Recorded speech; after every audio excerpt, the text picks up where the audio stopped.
এটা সবার জন্যই হবে এবং মৃত্যুটা একমাত্র সত্যি, আর কোনো সত্যি নাই। আমার আজকে এখানে বসে বসে এটাই ভাবছিলাম যে ফটো তো হলো, ফটোর মধ্যে মালাটা লাগলে কিন্তু গত হলো। ফটো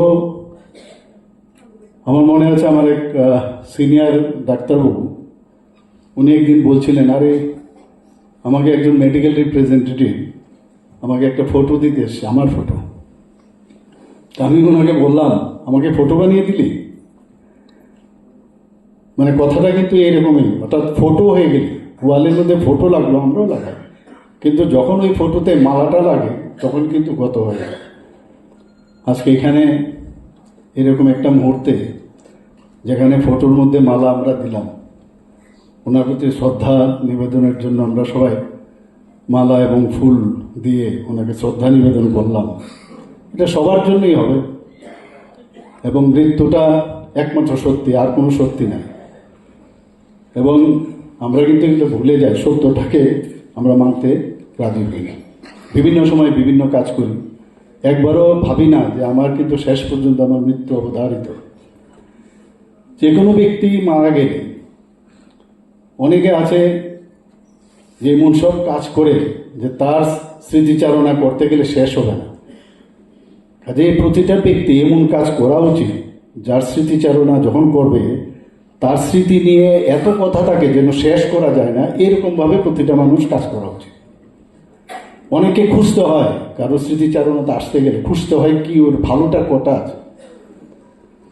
তো এইরকম যে একজন ব্যক্তি আমরা দেখতে পাই যে বিশ্ববন্ধু, পৃথিবীর বন্ধু, সারা বিশ্বের বন্ধু, আমাদের প্রয়াত স্পিকার বিশ্ববন্ধু সেন।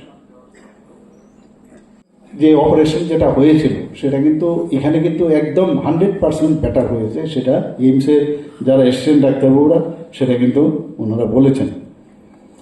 এবং আমরা এই যে 139 দিন থেকে 40 দিনের এটা পুরো 139 to 40 days জীবন যুদ্ধে উনি কিন্তু শেষ পর্যন্ত পরাজিত হলেন।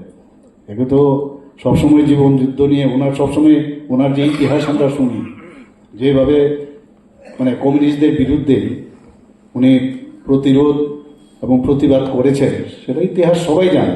এবং আমাদের কাছে অত্যন্ত ভালো লাগতো যে এইরকম একটা যিনি নাটকের সংস্কৃতি ব্যক্তিত্ব, নাটকের সাথে জড়িত, যাত্রার সাথে জড়িত, নিজে কবি হিসাবে একদম বিখ্যাত কবি হিসাবে এত সুন্দর সুন্দর এই যে সৃষ্টি, এবং যেটা আমার এখানে মুখ্য সচেতক বলেছেন যে ঘরের ভিতরে আমি একদিন রুমের মধ্যে গেলাম, রবীন্দ্রসঙ্গীত শুনতেন, প্রতিটা শব্দ বোঝার চেষ্টা, অনেক কিছু শেখার আছে।